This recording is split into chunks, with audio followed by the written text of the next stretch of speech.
स्वागत है। आज हम बात करेंगे रसमरथी खंडकाव्य के ऊपर कि इसमें से कौन सा मोस्ट इम्पोर्टेंट क्वेश्चन है जो आपके पेपर में आ सकता है। तो जो सबसे पहला मोस्ट इम्पोर्टेंट क्वेश्चन है वो आपकी स्क्रीन पर है कि रसमरथी खंडकाव्य की कथान वस्तु जो है कथानक सारांश में लिखिए। वैसे देखिए रसमरथी से बहुत सारे क्वेश्चन बन सकते हैं, करीबन 9 क्वेश्चन बन सकते हैं, लेकिन उनमें से जो इम्पोर्टेंट क्वेश्चन है करीबन 3 क्वेश्चन बताऊंगा, जिनमें से 2 आप पढ़ लेना, आपका काम हो जाएगा, उसमें कोई दो राय नहीं है। उन्हीं 3 में से एक ना एक को आना है, तो इसलिए उनको पढ़ लेना, आपका काम हो जाएगा। तो पहला क्वेश्चन मैंने आपको बता दिया कि रसमरथी खंडकाव्य जो है कथा वस्तु लिखते हैं, मतलब याद कर लेंगे, तो ये लगभग हर बार पूछ ही लिया जाता है। उसके बाद आइए देखते हैं आगे अगला क्वेश्चन कौन सा।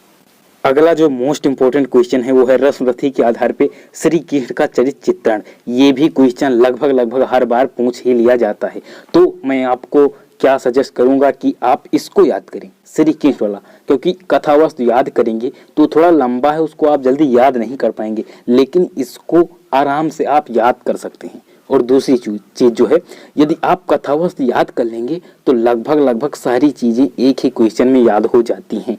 ऐसा ही होता है। यदि आप कथावस्तु याद कर लेते हैं तो समझ लीजिए आपको पूरा खंडकाव्य आ गया, याद हो गया, और उसको याद करने के बाद आप चाहे जो क्वेश्चन आपको दिया जाएगा कर लेंगे। लेकिन आप लोग उसको याद नहीं कर पाते हो, इसलिए हमसे हमेशा कमेंट में पूछते रहते हो कि शॉर्ट में कोई शॉर्ट वाला बताइए। तो यही भैया शॉर्ट है कि श्री कृष्ण का चरित्र चित्रण याद कर लीजिए। इसकी 99% गारंटी रहती है, हर बार एग्जाम में पूछे जाने की 99%। आप प्रीवियस ईयर क्वेश्चन पेपर उठा लीजिए, उसमें देख लीजिए, तो वहाँ पे आपको मिलेगा कि रसमरथी के आधार पर श्री कृष्ण का चरित्र चित्रण, ये बहुत बार पूछा जाता है। बस इसके लैंग्वेज बदल सकते हैं, जैसे लिख सकते हैं चारित्रिक विशेषताएं लिखिए श्री कृष्ण की, तो ऐसे लैंग्वेज बदला जाएगा, ना कि क्वेश्चन। तो ये क्वेश्चन मोस्ट इंपॉर्टेंट है। इसके बाद एक क्वेश्चन और बताऊंगा, उसको भी याद कर लेना, 2 याद करे रहेंगे तो ठीक रहेगा, क्या पता एक ना आए तो दूसरा आ जाएगा। आइए अब देखते हैं अगला क्वेश्चन। जो मोस्ट इंपोर्टेंट क्वेश्चन है वो रसमरथी के आधार पे कृष्ण तो हो गया, कर्ण का चरित्र चित्रण, ये भी मोस्ट इंपोर्टेंट क्वेश्चन है, ये भी पूछ लिया जाता है। अब आप पूछेंगे ज्यादा कौन पूछा जाता है, तो ज्यादा मैं आपको बता दूं कृष्ण का ज्यादा पूछा जाता है, लेकिन भैया कर्ण का भी याद कर लीजिए, क्या पता कृष्ण वाला ना आए तो कर्ण वाला आ जाए, तो इसलिए कर्ण वाला भी आपको याद कर लेना है। तो ये 3 क्वेश्चन बताए, 3 में से हो सके तो भैया तीनों याद कर लीजिए, क्योंकि क्या पता थोड़ा इधर उधर डिसबैलेंस हो जाए।